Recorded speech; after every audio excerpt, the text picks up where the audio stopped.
Budget में आशा दिखती है।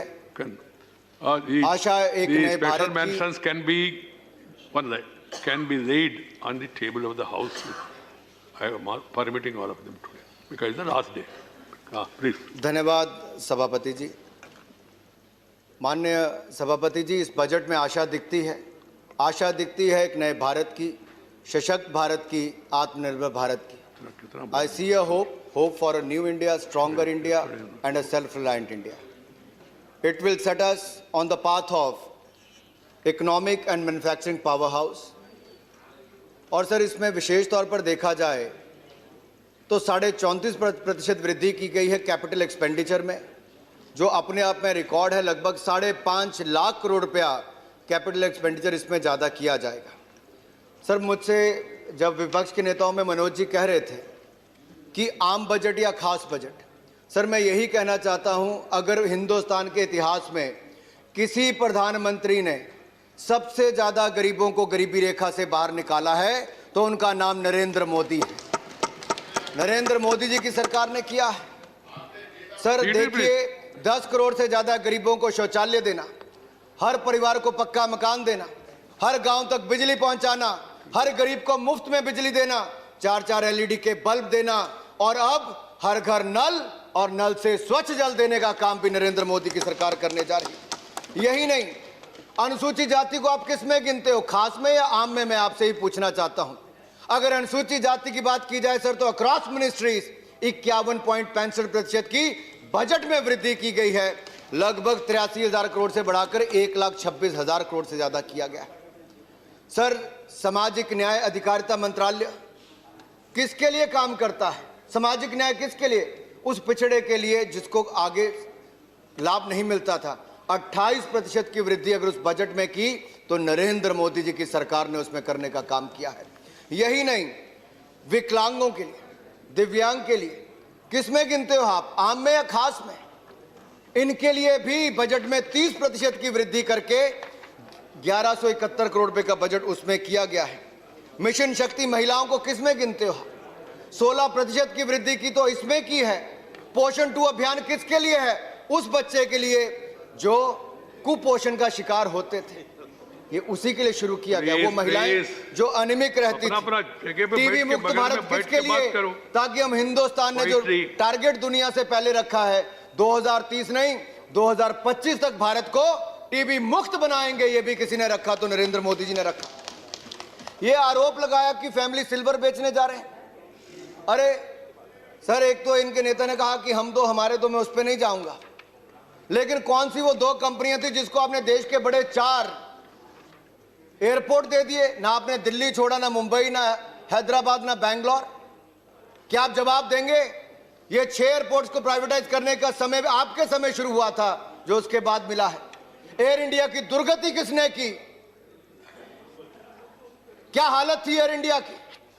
क्या देश नहीं जानता? किस हाथों में आपको देकर गए थे? और आपने 28 की बजाय 58 एयरक्राफ्ट खरीदने की बात की। 7,000 करोड़ का रेवेन्यू आता था, 50,000 करोड़ का आपने कर्जा ले लिया, डुबा कर आप एयर इंडिया को चले गए। अब हिंदुस्तान के टैक्स पेयर का पैसा आप चाहते हो कि हर साल 6-6 हजार करोड़ रुपए उसके लिए डाला जाए, लेकिन देश की गरीब जनता के विकास के लिए ना दिया जाए। क्या करना चाहिए? आप प्राथमिकता तय कर लीजिए। यही नहीं माननीय सभापति जी, दुर्भाग्य इस बात का है कि गलत यह करके जाएं, 11%, 12% महंगाई दर आपकी सरकार में 10 साल में रहती थी, नरेंद्र मोदी जी की सरकार में 4% एवरेज इन्फ्लेशन है। यह हमने करके दिखाया है। आप फिजिकल डेफिसिट को 5.6% पर छोड़कर गए, उसको कम करके 3.5% से कम लाने का काम किया तो नरेंद्र मोदी जी की सरकार ने किया। आप लगातार आपने एक के बाद एक देखा जाए हिंदुस्तान के बैंकों को अग्रेसिव लेंडिंग करके उन लोगों को पैसा देने के लिए मजबूर किया जो विदेशों में भागकर खड़े हुए हैं। आपने कोई कड़ा कानून नहीं बनाया। अगर कड़ा कानून भी फ्यूजिटिव इकोनॉमिक ऑफेंडर्स बिल बनाया तो वो भी नरेंद्र मोदी जी की सरकार ने। एसेट क्वालिटी रिव्यू बैंकों का कराया मोदी सरकार ने। एनपीए सही डिक्लेयर किया मोदी सरकार ने। 5.5 लाख करोड़ रुपया रिकैपिटलाइजेशन बैंकों को किया मोदी सरकार ने। इस साल भी 20,000 करोड़ अगर फिर बैंकों को देने की बात करिए तो नरेंद्र मोदी की सरकार, पीसीए फ्रेमवर्क से बाहर लाई तो नरेंद्र मोदी जी की सरकार। अरे किसी भी विषय पर, किसी भी डिपार्टमेंट पर आप चर्चा करने के लिए तैयार होइए। हर क्षेत्र में देश को आगे बढ़ाने का काम किया नरेंद्र मोदी जी की सरकार ने, और दुनिया में भारत का मान सम्मान बढ़ाया तो नरेंद्र मोदी जी की सरकार ने। यही नहीं, कितनी देर बोलना है? मैं आपसे पूछना चाहता हूं, आज कितनी देर बोलना है? ऐसी क्या बात थी कि आपकी सरकार में एक के बाद दूसरा घोटाला आता था? डॉक्टर साहब ईमानदार व्यक्ति थे, लेकिन जो नीचे सारे थे उनकी बात तो देखिए, एक के बाद दूसरा, दूसरे के बाद तीसरा, तीसरे के बाद चौथा। शायद ही कोई डिपार्टमेंट आपके समय ऐसा होगा जहां पर घोटाले की बू ना आ रही हो। लेकिन मोदी सरकार के 7 वर्ष होने जा रहे हैं, कोई 7 पैसे का आरोप भी मोदी सरकार के किसी मंत्री पर नहीं लगा। यह है ईमानदारी से चलने वाली सरकार। मैं यही नहीं, आप में से किसी ने कहा मध्यम सूक्ष्म लघु कुटीर उद्योग के लिए क्या किया? अरे हमने तो किया सो किया, आप तो एक डेफिनेशन नहीं बदल पाए।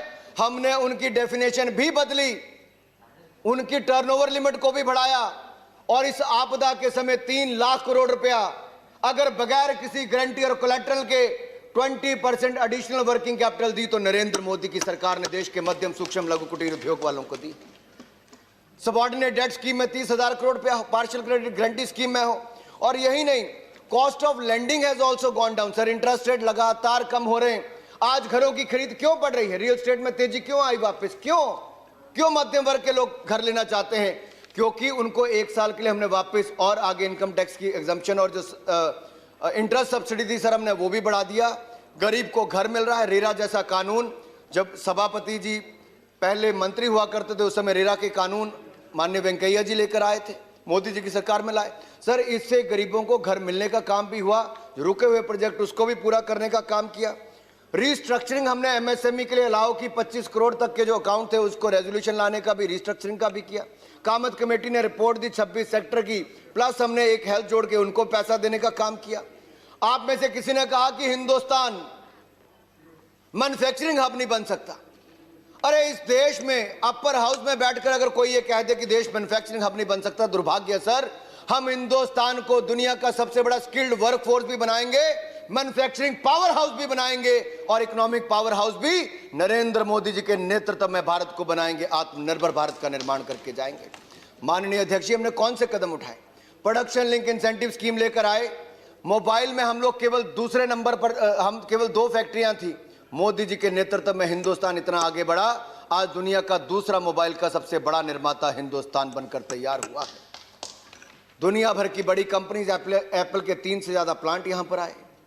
यही नहीं, अब हमने 10 सेक्टर्स आइडेंटिफाई किए हैं प्रोडक्शन लिंक इंसेंटिव स्कीम के लिए। 1,97,000 करोड़ रुपए हमने उसके लिए प्रावधान किया है। अलग अलग सेक्टर्स में भारत को ऊंचाइयों पर लेकर जाएंगे।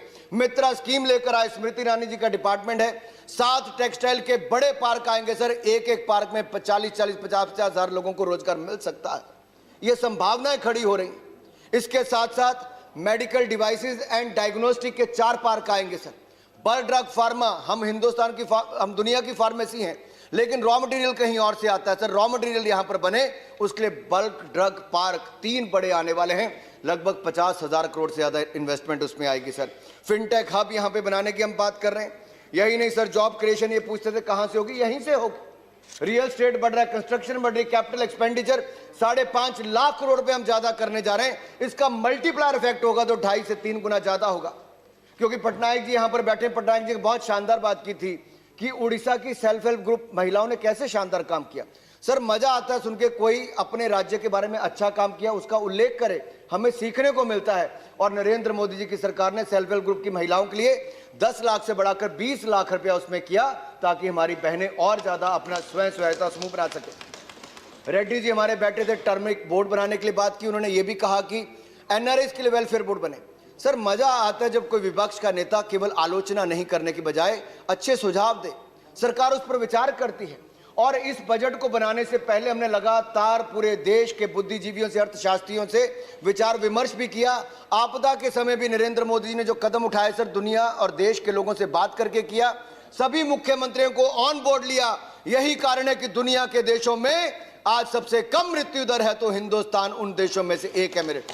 यही नहीं सर, हिंदुस्तान में एक पीपी किट नहीं बनती थी, हम आत्मनिर्भर हुए, आज दुनिया भर को पीपी किट देते हैं। हिंदुस्तान हाथ फैलाता था आगे, आज हम दुनिया को कोविड वैक्सीन देने का काम भी 100 से ज्यादा देशों को किया तो हिंदुस्तान की सरकार ने नरेंद्र मोदी जी के नेतृत्व में किया है।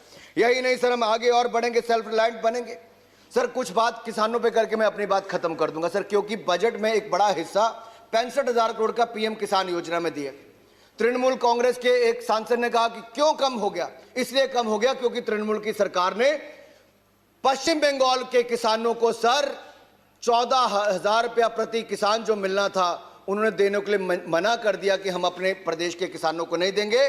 पश्चिम बंगाल के किसान को मिल सकता था, लेकिन ममता जी की हठधर्मी के कारण वहां पर नहीं मिल पाया सर।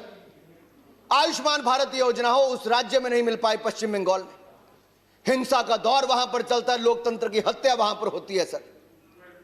लेकिन मैं ये कहना चाहता हूं सर, हमने फिर भी कदम उठाए किसानों के उत्थान के लिए। कौन कहता है कि वो हमसे ज्यादा कर पाया किसानों के लिए? मैं पूछना चाहता हूं खुले मन से सर।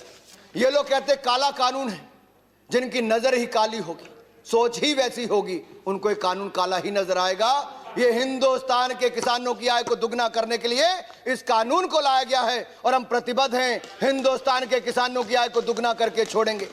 सर मैं उदाहरण के तौर पर कहना चाहता हूं सर, अगर आप देखें गेहूं की खरीद यूपीए के टाइम पर 2013-14 में 33,874 करोड़ की हुई, हमने उससे दुगनी से ज्यादा 75,000 करोड़ से ज्यादा की खरीद हमने की सर।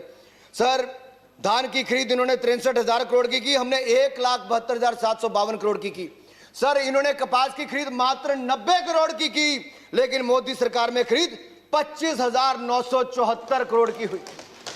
कहां 90 करोड़, कहां 25,974 करोड़। सर यही नहीं, अगर आप देखेंगे सर कपास के लिए मैंने बता दिया, दलहन के लिए सर 235 करोड़ इन्होंने खर्च किए, तो हमने 10,530 करोड़ 40 गुना से ज्यादा खर्च किए। सर मैं बता सकता हूं सर, मुझे अंत में केवल 2 बातें कहकर अपनी बात खत्म करनी है। सर एग्रीकल्चर इंफ्रास्ट्रक्चर की जरूरत है ताकि पेरिशेबल गुड्स खत्म ना हो। सर क्यों नहीं बनाया आप लोगों ने 65 साल? मोदी सरकार ने एग्रीकल्चर इंफ्रास्ट्रक्चर सेस लगाया, लेकिन उसके बावजूद ना पेट्रोल डीजल के किसी के दाम नहीं बढ़ेंगे। बड़े बड़े बुद्धि अर्थशास्त्री पिछली सरकार में थे, मैं खुली चुनौती देता हूं, वो कोई एक व्यक्ति आकर कहे कि कैसे सेस लगाने से दाम बढ़ सकता है। इस सदन में आकर वो गलत आंकड़ा देके चले गए।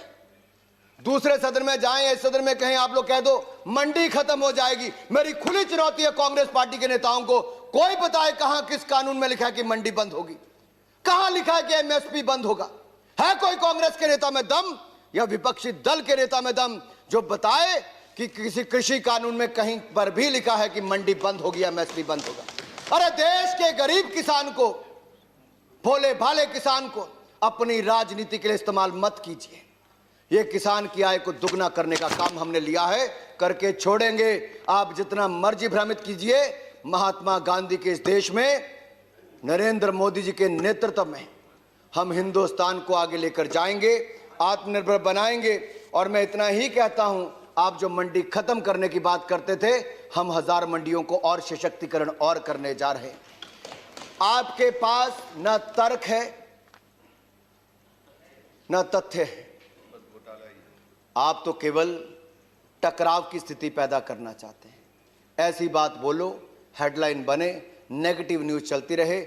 हम नकारात्मकता की ओर से सकारात्मकता की ओर ले जाना चाहते हैं। एक ऐसे भारत का निर्माण करना चाहते हैं जहां पर देश के नौजवान, महिला, मजदूर, किसान, जवान सबका आगे बढ़ने का अवसर मिले। और नरेंद्र मोदी जी के नेतृत्व में जो आप इस अर्थव्यवस्था को छोड़कर गए थे, मैं इतना ही कहते अपनी बात खत्म कर रहा हूं। जब 2014 में हमने सत्ता ली, तब भारत दुनिया की 5 उन लड़खड़ाती चरमराती अर्थव्यवस्थाओं में से एक था, लेकिन नरेंद्र मोदी जी के नेतृत्व में हमने हिंदुस्तान को दुनिया की पहली 6 अर्थव्यवस्थाओं में लाकर खड़ा किया है। India was among the fragile 5 economies sir. Today India is among the top 6 economies of the world. और इसीलिए कहना चाहता हूं, हम समर्पित हैं, प्रतिबद्ध हैं हिंदुस्तान को आगे ले जाने के लिए। आप विपक्ष की भूमिका निभाइए, सकारात्मक सोच के साथ आप सहयोग दीजिए। आप सत्ता में थे, हम भी देते थे, आज आप भी दीजिए, इकट्ठे मिलकर भारत को मजबूत बनाएं। आपने मुझे बोलने का अवसर दिया, आपका बहुत बहुत धन्यवाद।